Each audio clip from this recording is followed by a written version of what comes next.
رمضان کا مبارک مہینہ ہے اور اس کی بابرکت اور مبارک ساعتیں وہ گزر رہی ہیں اور لمحہ بلمحہ رمضان کی جو نعمت ہے وہ ہم سے کم ہو رہی ہے۔ ایک حدیث پاک میں آتا ہے، صحیح ابن حبان کی روایت ہے کہ ایک دن نبی پاک صلی اللہ علیہ وسلم جب تشریف لائے تو منبر پر جلوہ افروز ہوئے، پہلی سیڑھی پر جب قدم رکھا تو فرمایا آمین، دوسری سیڑھی پر جب قدم رکھا تو پھر فرمایا آمین، اور جب تیسری سیڑھی پر قدم رکھا تو پھر فرمایا آمین۔ خطاب کے بعد جب حضرات صحابہ کرام نے نبی پاک صلی اللہ علیہ وسلم سے پوچھا کہ اللہ کے رسول، آج ایک عجیب امر آپ سے دیکھنے میں آیا، پہلے کبھی آپ سے ایسا امر نہیں دیکھا، نہیں سنا۔ اب دیکھیں کہ حضرات صحابہ کرام کی کیسی گہری نظر رہتی تھی نبی پاک صلی اللہ علیہ وسلم کے اقوال پر جو آپ ارشاد فرماتے تھے، قول کی جمع اقوال پر، حرکات پر جو آپ علیہ السلام عمل کرتے تھے وہ بھی حدیث تھی، جو ارشاد فرماتے تھے وہ بھی حدیث تھی، اور کسی کو کچھ کرتا ہوا دیکھتے اور سکوت فرماتے یہ بھی حدیث ہے، یہ سکوتی حدیث ہے۔ آپ دیکھیں کہ نبی پاک صلی اللہ علیہ وسلم کی شان کا اندازہ یہاں سے لگائیں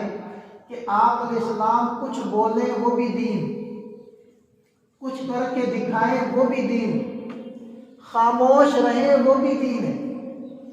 یعنی کسی کو کچھ کرتا ہوا دیکھیں کوئی عمل اور آپ علیہ السلام منع نہ فرمائیں تو یہ بھی دین بن جاتا ہے، اور یہ بھی سنت بن جاتی ہے، یہ بھی حدیث بن جاتی ہے۔ اس کو سکوتی حدیث کہتے ہیں، کیونکہ آپ صلی اللہ علیہ وسلم کی جو حیثیت ہے وہ ایک شارع، جو شریعت لوگوں کو بتاتا ہے، تو ایک شارع کے سامنے جب کوئی عمل خلاف شریعت کیا جائے تو یہ ان کے منصب کے خلاف ہے کہ وہ خاموش رہیں اور اس سے روکے نہ۔ اگر وہ خاموش رہ گئے اور نہیں روکا، یہ اس بات کی دلیل ہے کہ یہ عمل ٹھیک ہے، یہ عمل دین ہے، یہ عمل سنت ہے۔ تو اس وجہ سے حضرت صحابہ کرام کو ان ساری باتوں کا احساس تھا، اس لیے وہ بہت زیادہ توجہ سے آپ علیہ السلام کی ایک ایک بول کو سنتے تھے، ایک ایک حرکت کو نوٹ کرتے تھے، اور آپ علیہ السلام کے پاس اگر کوئی مسئلہ لے کر آتا تو فوری طور پر کام لگاتے کہ آپ علیہ السلام کیا ارشاد فرماتے ہیں، اس سے منع کرتے ہیں، یہ اسی بات کے اوپر اس کو ثابت رکھتے ہیں۔ تو بہرحال یہ ایک نیا عمل انہوں نے دیکھا کہ آپ علیہ السلام ہر سیڑھی پر پاؤں رکھ رہے ہیں اور آمین فرما رہے ہیں، یہ کوئی سنت عمل ہے، یہ کیا عمل ہے؟ اب دیکھیں کہ ایک مرتبہ آپ علیہ السلام نے 4 رکعت کی بجائے 2 رکعت پڑھا دی، تو جب آپ علیہ السلام نے سلام پھیرا تو حضرت ذوالیدین رضی اللہ عنہ ایک صحابی ہیں، ان کے ہاتھ قدرے لمبے تھے، اس لیے اسی سے کنیت ان کی رکھ دی گئی تھی ذوالیدین، ہاتھوں والا۔ ویسے تو ہاتھوں والے سارے ہی ہوتے ہیں، لیکن ان کے تھوڑے سے ہاتھ طویل تھے۔ تو انہوں نے پوچھا، اے اللہ کے رسول،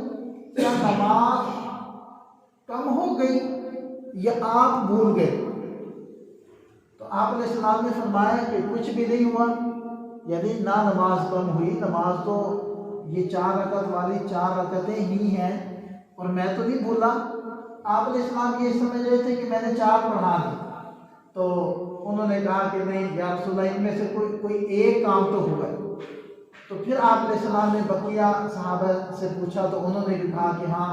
2 رکعت پڑھی گئی ہیں، تو پھر آپ علیہ السلام نے وہ پوری فرمائی ہے۔ تو دیکھیں کہ ایک ایک حرکت صحابہ نوٹ کر رہے ہوتے تھے، کیونکہ وہ دین تھا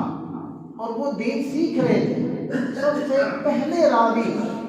دین کے، قرآن کے اور احادیث کے وہ حضرات صحابہ کرام براہ راست آپ صلی اللہ علیہ وسلم کے شاگرد۔ تو جب انہوں نے یہ عمل دیکھا کہ ہر سیڑھی پر آپ قدم رکھ رہے ہیں اور آمین فرما رہے ہیں، کیا عجیب سا عمل ہے، پہلے تو کبھی نہیں دیکھا، یہ بھی کوئی دین ہے، یہ بھی کوئی سنت ہے، یہ کوئی عجیب واقعہ پیش آیا ہے تو ہم پوچھیں۔ اچھا باتوں سے یہ باتیں یاد آ رہی ہیں، ایک بار آپ علیہ السلام نماز پڑھا رہے تھے تو نماز میں تھوڑا سا آگے بڑھے اور پھر تھوڑا سا پیچھے ہٹیں، تو یہ بھی صحابہ کرام نے نوٹ کیا اور بعد میں پوچھا کہ یا رسول اللہ یہ کیا معاملہ تھا؟ تو آپ علیہ السلام نے فرمایا کہ اللہ تعالیٰ نے نماز کے اندر ہی جنت مجھ پر کھولی تھی اور جنت کی نعمتیں میں نے دیکھی اور گچھے دیکھے ہیں میں نے انگوروں کے، تو میں ان کو لینے کے لیے آگے بڑھا، اور پھر اللہ تعالیٰ نے میرے سامنے جہنم بھی کھولی ہے، وہ جہنم کے عذابات اور وہ آگ کی شدت میں نے دیکھی ہے، تو میں پیچھے ہٹا۔ تو ایک ایک حرکت صحابہ کرام نوٹ کرتے تھے، حتیٰ کہ اگر کسی صحابی نے آپ علیہ السلام سے کوئی بات سنی ہے تو وہ روایت کرتے ہوئے وہ کیفیت، وہ ماحول اور وہ سارا قصہ بھی ذکر کیا کرتے تھے۔ لہذا حضرت سلیمان رضی اللہ عنہ، حضرت سلمان رضی اللہ عنہ وہ ایک قصہ نقل کرتے ہیں کہ میں آپ صلی اللہ علیہ وسلم کے ساتھ تھا،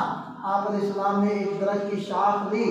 اور وہ خشک تھی، پتے بھی خشک تھے، آپ علیہ السلام نے اس کو یوں ہلایا تو اس کے پتے گر گئے۔ تو وہ اپنے شاگردوں کو یہ حدیث اسی طرح بیان کیا کرتے تھے، وہ ان کے سامنے وہ شاخ پکڑتے، ہلاتے، اسے پتے گرتے، پھر وہ کہتے کہ مجھ سے پوچھو میں نے کیوں کیا؟ تو وہ پوچھتے کیوں کیا؟ تو وہ کہتے کہ میں آپ علیہ السلام کے ساتھ تھا، آپ علیہ السلام نے یوں ہی کیا تھا اور مجھے فرمایا تھا سلمان پوچھتے نہیں کیوں کیا؟ تو میں نے کہا یا رسول اللہ آپ بتائیے کیوں کیا؟ آپ علیہ السلام نے فرمایا تھا کہ جو بندہ فرض نماز 5 وقت کی پابندی سے پڑھتا ہے اس سے گناہ یوں ہی گر جاتے ہیں جیسے اس خشک شاخ سے پتے گر گئے۔ تو صحابہ کرام نے،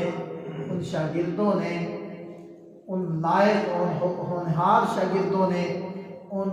تندہی سے علم کو پورے طریقے سے اپنے اندر سمیٹنے والے اور لینے والے شاگردوں نے اس موقع پر بھی نوٹ کیا کہ آپ علیہ السلام نے آج ایک عجیب عمل کیا ہے، اور وہ عمل کیا تھا کہ ہر سیڑھی پر پاؤں رکھتے ہوئے آمین آمین کہا ہے۔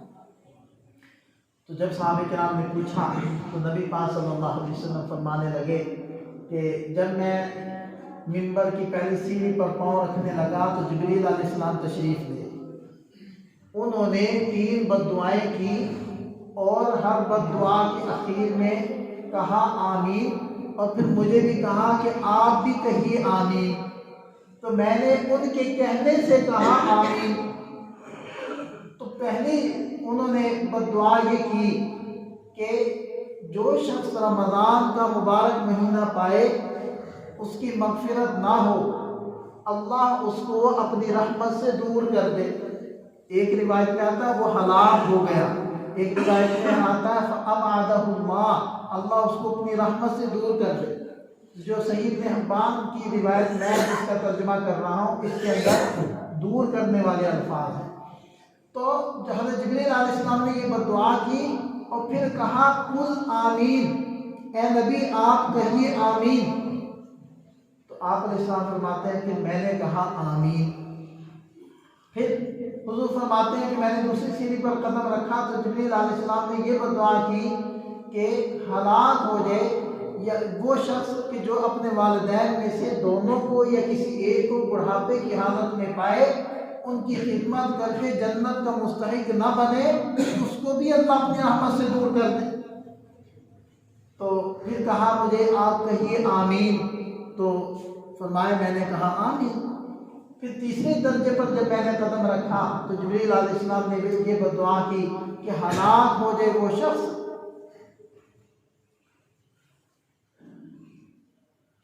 تیسری چیز کیا تھی جی؟ کہ ہلاک ہو جائے وہ شخص کہ جس کے سامنے آپ صلی اللہ علیہ وسلم کا تذکرہ آئے، مبارک ذکر آئے اور وہ آپ پر درود پڑھ کر جنت کے مستحق نہ بنے۔ تو پھر فرمایا کہ اے اللہ کے رسول آپ کہیے آمین، تو آپ علیہ السلام نے فرمایا آمین۔ اب یہ دیکھیں کہ اس حدیث پاک میں جو پہلا حصہ ہے اس کا پہلی بد دعا ہے کہ جس شخص کو رمضان کا مبارک مہینہ ملے اور وہ ایسی عبادت نہ کرے، اللہ سے ایسی توبہ نہ کرے کہ وہ جنت کا مستحق بنے، اس کے لیے ادھر حسرت اور افسوس تو بنتا ہی بنتا ہے کہ اتنا بڑا ایک موقع اس نے اپنے ہاتھ سے ضائع کر دیا، اس کو جانے دیا۔ وہیں اس کے لیے بد دعا بھی ہوگی کہ اللہ اس کو اپنی رحمت سے دور کر دے۔ اس کی وجہ کیا ہے؟ اس کی وجہ یہ ہے کہ اس مبارک مہینے میں اللہ تعالیٰ بہانے سے بخشش فرما رہے ہوتے ہیں۔ تو جس مہینے میں بہانے سے بخشش ہو اور بات میں بخشش ہو، ایک عمل پر اللہ تعالیٰ بخش دیں اور 70 گنا اس کو بڑھا کر اس کا اجر دیں، اور فرمائیں کہ یہ روزہ میرے لیے میں اس کا اجر اور بدلہ دوں گا، اور یہ فرمائیں کہ مجھے روزے دار کی بو مشک سے، کستوری سے زیادہ پسندیدہ ہے۔ جہاں اللہ تعالیٰ ہر رات میں وہ نزول رحمت فرمائے، اللہ کی رحمت آسمان دنیا پر اترتی ہو، جہاں ساری رات آوازیں لگیں کہ ہے کوئی مغفرت چاہنے والا، میں اس کی مغفرت کروں، جہاں ہر روز افطار کے وقت میں 2 فرحتیں، 2 خوشیاں روزے دار کو ملتی ہوں، اور جہاں ہر افطار کے وقت جہنمیوں کو آزادی ملتی ہو، تو اس مبارک مہینے میں بھی کسی کی بخشش نہ ہو تو یہ بد دعا کا پھر مستحق تو بیچارہ بنتا ہے۔ تو اس لیے بہت زیادہ ایک فکر کا موقع اور مقام ہے کہ جہاں یہ مبارک مہینہ بہت ساری اللہ کی رحمت کی خوشخبریاں لاتا ہے، وہیں ان رحمت کا مستحق نہ بننا، مغفرت نہ کروا کر انسان عذاب کا، انسان سزا کا اور بد دعا کا مستحق بھی قرار پاتا کہ اس نے اتنا بہترین موقع اپنے ہاتھ سے ضائع کیا۔